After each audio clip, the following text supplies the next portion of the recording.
Hast du jemals das Gefühl gehabt, dass du dich in dem Moment, in dem du dich in den Sattel schwingst, einfach verschwindest? Dass du für den Rest der Welt plötzlich kein Mensch mehr bist, sondern nur noch ein Hindernis, das man ignorieren kann? Ich fahre jeden Tag und ich habe gelernt, auf dem Rad zu sein bedeutet zu akzeptieren, dass man für viele andere unsichtbar ist. Nicht, weil sie nicht gucken, sondern weil sie sich entschieden haben, nicht zu sehen. Hörst du das? Das ist das Rauschen des Windes und der Motor eines Autos, der sich gerade von rechts nähert.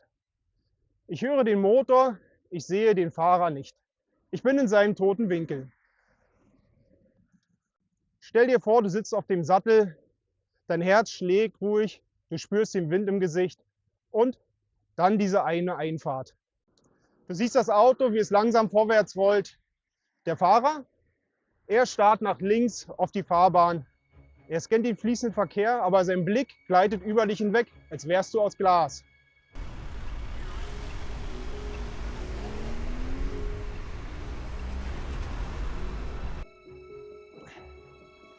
Alter.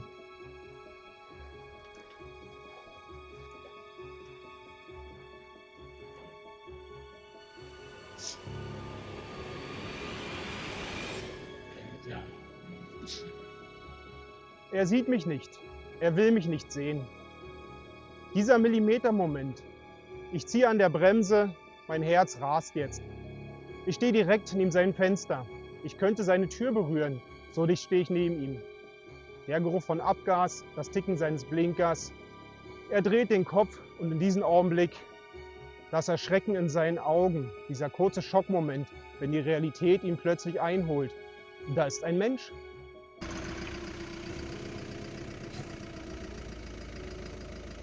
Und das Ganze passiert nicht nur an Einfahrten, sondern auch beim Rechtsabbiegen, an Kreuzungen oder wenn Autofahrer dich versuchen, an Engstellen zu überholen und der Außenspiegel dich fast am Lenker streift.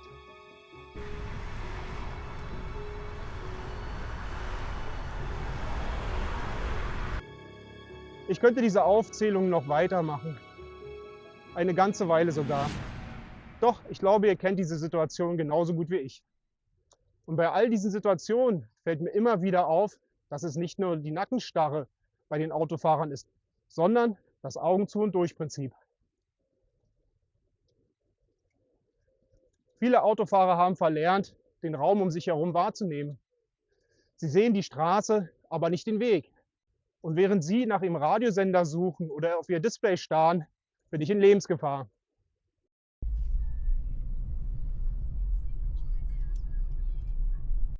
Es fühlt sich an, als würde ich gegen ein Monster aus Stahl kämpfen, das überhaupt nicht weiß, dass es gerade kämpft.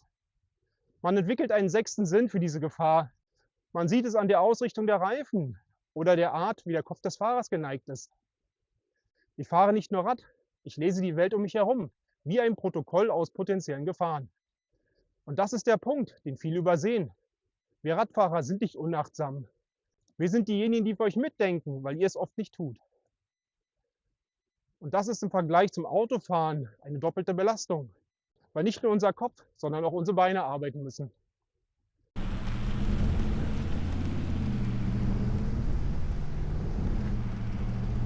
Neben den Autofahrern gibt es dann da noch eine ganz spezielle Spezies auf dem Fußweg oder was sie dafür halten.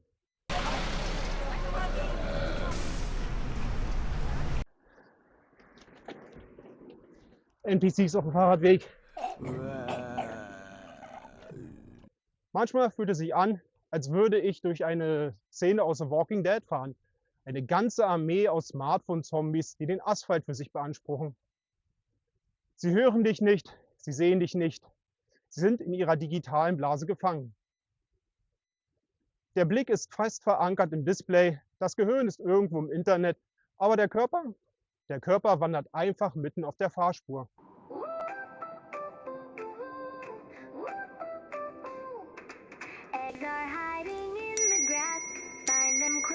Ich klingel einmal, zweimal, aber ihre Kopfhörer, die lassen den Rest der Welt um sie herum verstummen.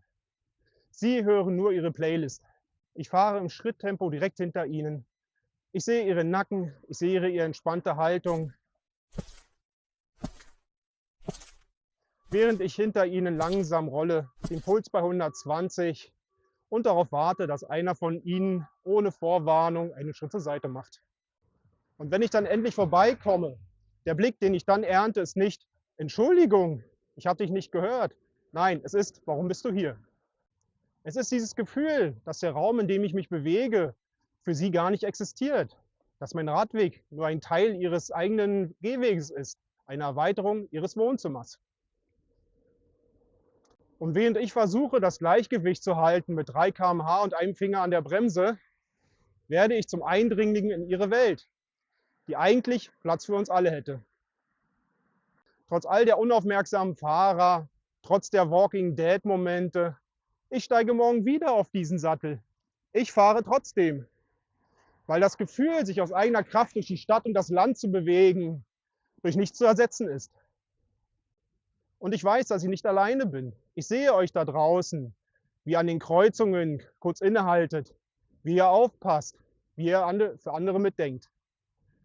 Manchmal fühlt man sich wie ein Einzelkämpfer auf dem Asphalt, aber wir sind eine Gemeinschaft.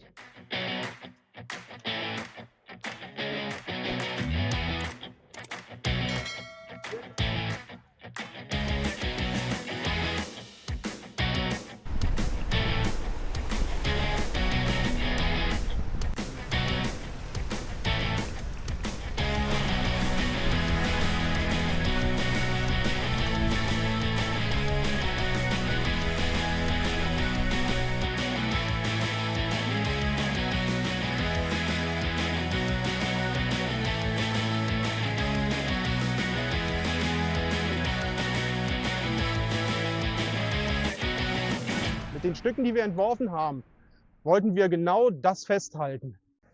Ich fahre trotzdem. Das ist nicht nur ein Satz auf einem Shirt. Es ist mein tägliches Versprechen an mich selbst, trotz des Verkehrs nicht den Spaß an der Freiheit zu verlieren.